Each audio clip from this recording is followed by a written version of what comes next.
Shalom. Call halal Yahweh by Shemawah Shai by Hashem Rakar Kwadash. Double honors unto the apostles, double honors unto the elder bishops. Salutations to all my fellow laborers doing this work in truth and sincerity, risking their lives and their freedom to do so now more so than ever.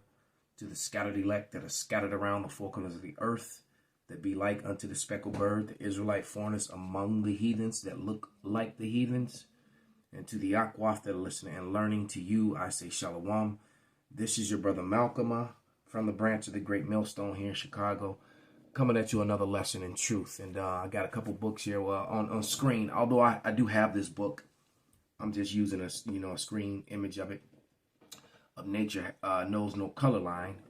And then I'm also going into this book by Dante Fortson. All right. Called The Hiding of the Hebrews. Did the America kidnap the lost tribes of Israel? Well, America confiscated, was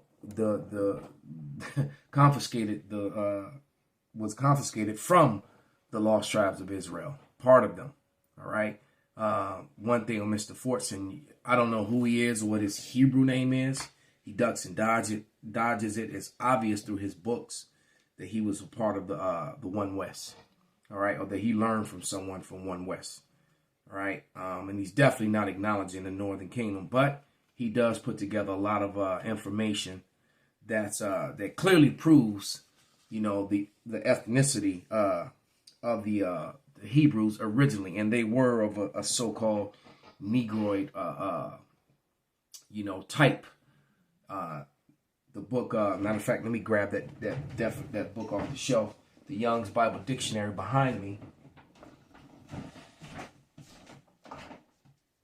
And as everyone knows, the Zondervans, but I'm going to read the Young's Bible Dictionary. And also a special shout out to the beloved brother Zahar, the water beloved, for this next cache of books. As a matter of fact, this Dante Fortson book was in one of those caches. And yeah, I'm sorting them out and going through them, and my library definitely has grown. Especially thanks to you as of lately, brother. So the water, and may Yahweh, continue to cover, protect you, your brothers, and your family, and Yahweh Ratazah, we on those chariots together. And that's including all of you who are listening and learning. But let me go to the Young's Dictionary Bible. And this is all being done through the Spirit. I didn't like sit down and look over information and write down precepts and all that. I just had them. I went through the books. I got this, a couple images in my phone. And, and this was a book that I had been reading as of lately, this Hiding of the Hebrews, and decided, I'm going to go ahead and go into it once, and, So here we are. So this is the definition of Ham from the Young's Bible Dictionary. All right. And it reads, Ham, a son of Noah and father of Cush, Egypt, Put, and Canaan. See further on each of these four. While they all may have been dark-skinned, they were not the forefathers of the Negroid races, all right? But the the people associated with Egypt in the north of the continent of Africa, which is Asia, all right? Because I got another book where they were they were talking about the Byzantine Empire and talking about Europe. Byzantine Empire is in Asia. Europe starts above the Byzantine, above Turkey, all right?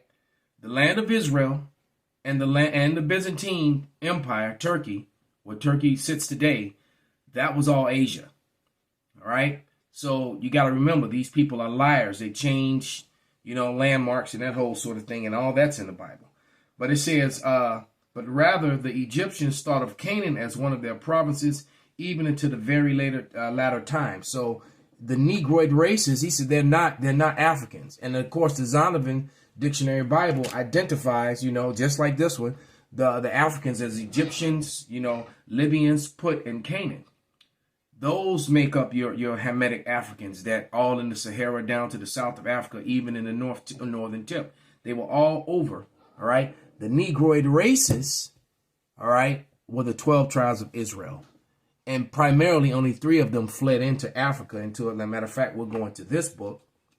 And in this book on Dante Fortson's book on page 20, he has a map.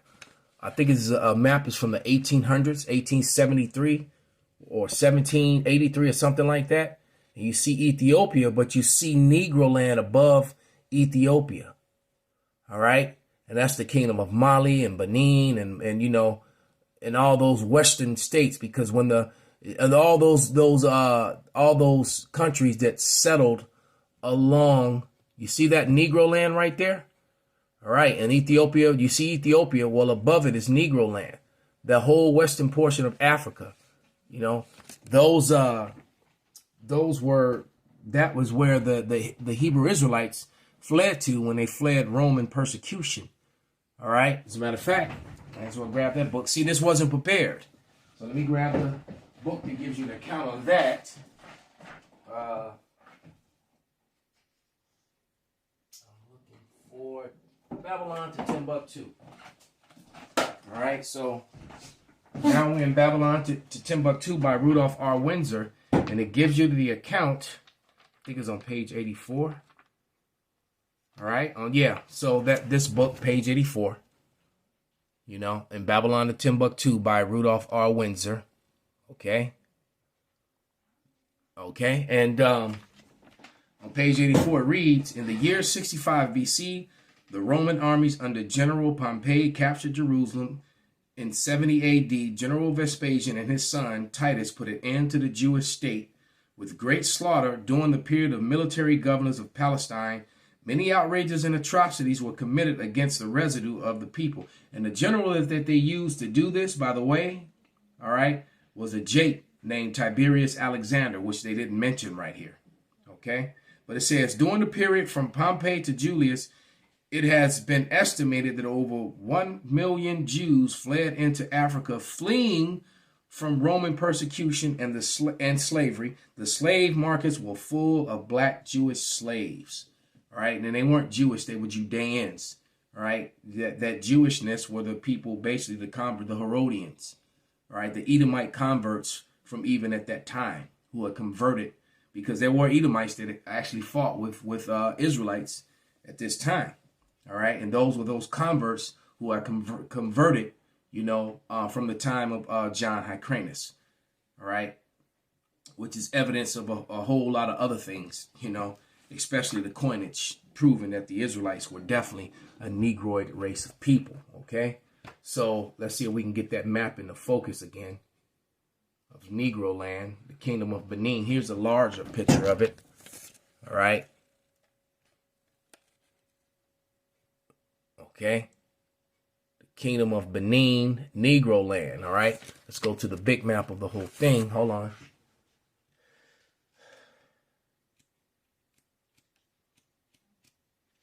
Where was it? Slovakia. Here we go.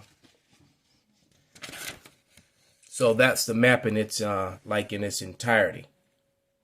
Okay. So you got New Guinea and Negro land and Benin and Mali, you know, all along all those countries that were developed along the Niger River. All right, that's what those were. Hold on, let me turn this thing off. These messages coming in. All right. So. That was another image I wanted to show. So definitely, he put this in there. We all like to use this. You know what the president of Egypt said in 1951. All right, and he said it on national TV. I actually saw the video of this. Every time someone puts it up on the internet, they remove it. But I remember watching this video with a Jordanian, an Ishmaelite, who translated for him, and I told him, you know, that I had heard of this, and I quoted it. And then after listening to it, he said exactly what you said. All right. And it says, but here you can see what he said was written, is quoted. It says, when he was asked about the peace in the Middle East, the late president of Egypt, Gamal Abdel Nasser, stated the Jews would never be able to live here in peace because they left here black and come back white. And then he asked the question, who are you people? All right. So because here you go, you look at it, Uriah likes to use this artifact right here. This was showing you the Assyrians, taking Hebrews into captivity. All right. These dark-skinned Arabs were taking these bearded, woolly-haired, bearded-faced men, Israelites, into captivity. All right. So, you have to ask yourself, who are the goldsmiths, the Goldsteins, and, the Bergs and the Oppenheimers? Who are those people? Okay. This is a tapestry of Moses leading the children of Israel and Aaron. Those are not so-called white people, And you got to remember, Moses lived among the Egyptians, and there was a tomb that was opened up barely 2 years ago. The Egyptians were a Negroid race, but they love to show you white Egyptians from the time when the Ptolemies took over Egypt. All right. So, matter of fact, that brings to mind another scripture. And let's put up some evidences of what was going on in Europe. Here we go. from the book Nature Knows No Color Line. Let's put that up. And let me go to the scripture, which is Job 13:4. And these lessons are to uplift Jake and to uplift and educate, edify the elect, and to also uplift and edify the naysayers by giving them the evidences in history that have been whitewashed, covered up, or denied. But this is Job 13:4. But ye are forgers of lies, ye are all physicians of no value. All right. Truth has been hidden from the world. I'm going to get one of my favorite scriptures in 2nd Ezra, the 6th chapter. All right. And 27, 28th verse. And it reads, for evil shall be put out and deceit shall be quenched.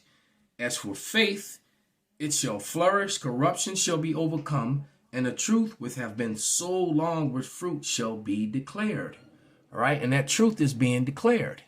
You're looking at the noble families of Europe. All right. Central Europe. That's who these people are. These are the noble families of Central Europe and their coats of arms. And what you see in modern day, you see these same coats of arms put up, minus the bandana wearing, mitre wearing Negroes. All right. A lot of these were even from Germany. All right. They have Kufstein, Gettler, Stasso. So these Schwarzkopf. Okay. Let's look at some more. All right. So these are, genuine coats of arms, which have been denied. Okay. They tried to whitewash that. And the beloved brother Shatia, Yahweh blessed him to go on a trip to Europe. And he went to, because I think last time he went to Scotland, to Ireland. He's in Scotland now. And he sent me these very condemning images because he, the brother just didn't go. He checked with me first and I gave him the blessing, but here we have an image of King James and I'm in my phone and I'm going to show you. And this is from the Scotland Museum. All right. A museum in Scotland. And it shows you an image of King James, a Renaissance painted image of King James. All right. You can clearly see that that's a white guy. And then it shows you a coin, also of King James. Okay, you see the coin now. It's trying to get the. There we go. The light right. Okay. For a silver groat. Now I'm going to give you an extreme close-up of that image. All right. You got to remember King James' son. Okay. Here's the image that they painted. All right. And it says portrayed. All right. In Margot Tudor's book of Hours of 1503. So this was a Edomite depiction of King James. But now let's look at this coin up close. All right. And let's enlarge it. You will clearly see the Negroid features on it. Clearly. All right. See if we can bring that into focus. You know, you might want to screenshot this one, but you can see that wide lips, those wide nose, those Negroid features. It's very clear to see. Just trying to adjust this light because the light's making a weird glare, but I really want you to be able to see that. All right. There it is. There it is. All right. See that nose? See those lips? And then that crown. So that's that very coin. Looks nothing like the image that you were watching. That we were looking at that sits above it. So they tell them themselves. So they put that instead of showing you the coin, you can clearly see the coin. They give you this fake image at the top of it. All right, what you can clearly see is that of a so-called Edomite. So, you know, of a person that looks like an Edomite. So that was the whitewashing of history, because you got to remember the saying that in the book that what's his name Benjamin Franklin wrote. You know, he wrote a letter or a short book. Matter of fact, let me see if I can find that. I usually keep that right in my evidence. There we go. I'm to it. All right. And it's called Observations Concerning the Increase of Mankind, 1751. First time I ever heard this article was when Elder Taj brought it out, Elder Bishop Taj. And at the last paragraph, it says, why increase? And I'm see if I can put this on the screen.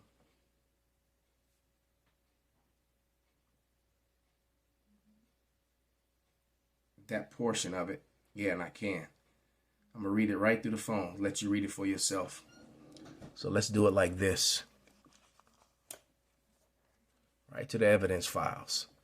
So it says, why increase the sons of Africa, which they're lying about that, by planting them in America when we have so far the opportunity by excluding all blacks and tawnies of the increasing lovely white and red, only red, not white, but perhaps impartial, the complex of my country, complexion of my country, for such as particularly is natural in mankind. Hold on, I got to read above that.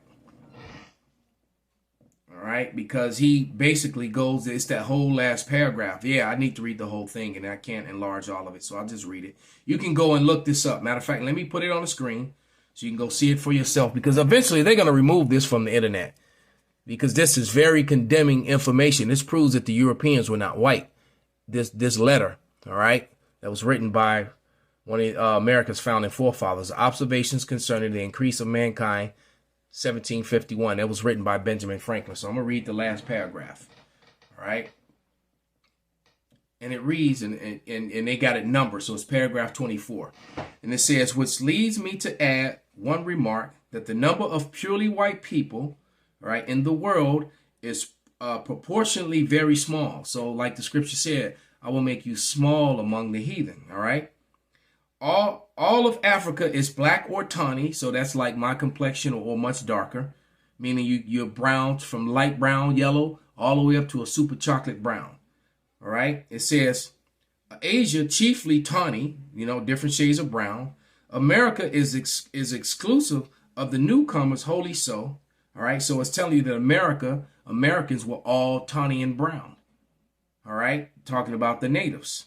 All right. Because the lighter complected ones now, the lighter tawny complexion ones, that's a result of the rape and the robbery. Okay. When it spoke about Negroid races earlier. Okay. It says, and in Europe, So he just admitted that all Europeans were so-called dark. Okay, and they were in the beginning.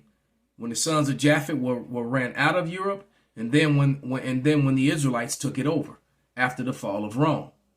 Okay, they like to whitewash and hide this history, and this is why they try to paint, you know, all the kings in the succession of James and all the other people around that era as so-called white people, because they want to hide the fact that the so-called white man he's not the actual European. They want to hide that. That's why they make all these movies and they show you the Vikings and the Brits and the Scots and the Irish as being so-called white.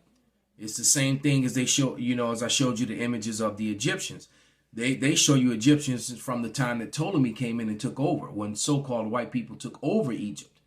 Well, it's the same thing with modern day Europe. The people there now and in Poland and in Ukraine and in Russia and all that, those pale people they're the people that are there now after the removal of Japhet by their forefather Alexander of Macedon, and then after the removal of the so-called Negros after the fall of Rome.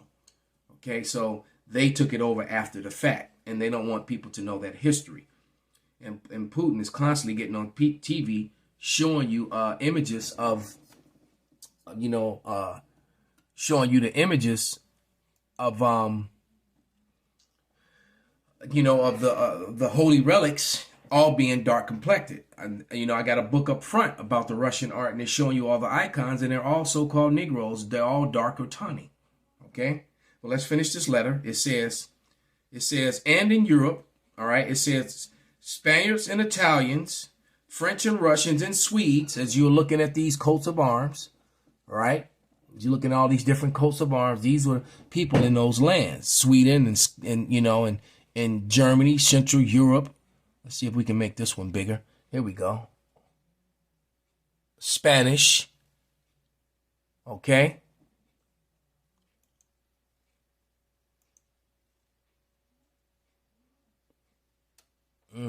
This is different parts of this is Italian. So let's go back to the letter. And in Europe, the Spaniards, the Italians, the French, the Russians, the Swedes are generally of what we call swarthy complexions. All right? Swarthy meaning dark skin, blackish, you know, brown actually. There's no such thing as black. All right? It just told you. I'll read that again for those who missed it. It says, and in Europe, the Spaniards and Italians, the French, the Russians, the Swedes are all generally of what we call swarthy complexion. All right? As are the Germans also, the Saxons only excepted. So they're trying to say that the Anglo-Saxons, the angelic sons of Isaac were also so-called Negroes. All right. So he's trying to say King James. We just saw the image of King James that they falsified, and then we saw a coin of him being a so-called Negro. All right. So they're liars, man. And it says,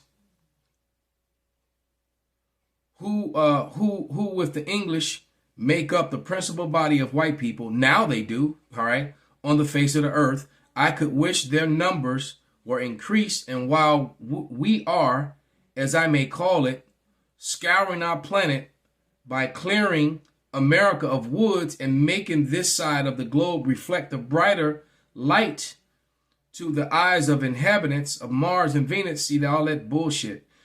Why should we, in the sight of superior in the sight of superior beings, darken its people? So they were trying to keep all the darkies from coming. It's like he was saying we're getting rid of brown people in America. Why bring those Germans over? What Germans? These Germans. All right, Gedler, Kaufstein.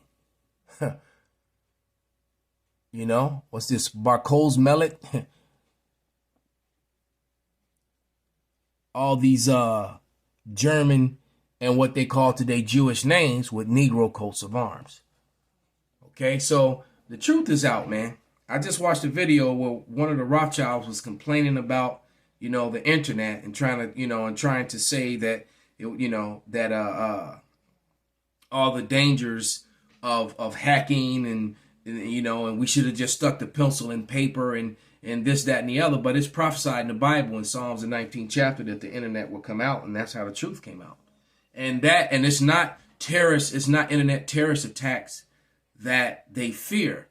All right. The fear is that the truth of who they really are being exposed. And that is exactly what's happened, because in these people's mind, truth is hate and an act of terror. All right. Just by speaking the truth. You don't have to be an advocate for violence. We don't advocate violence. We just advocate truth. And to them, truth is dangerous. All right. Because, you know, truth would only be dangerous to someone whose whole existence is all based upon lies. So with that, I'm going to give all praises, honor, and glory unto Yahweh, by Hashem, Yahweh Shai, by Hashem, Rakar Kadash, Wa Abba Babal, Kwam Yasharala, Shalom.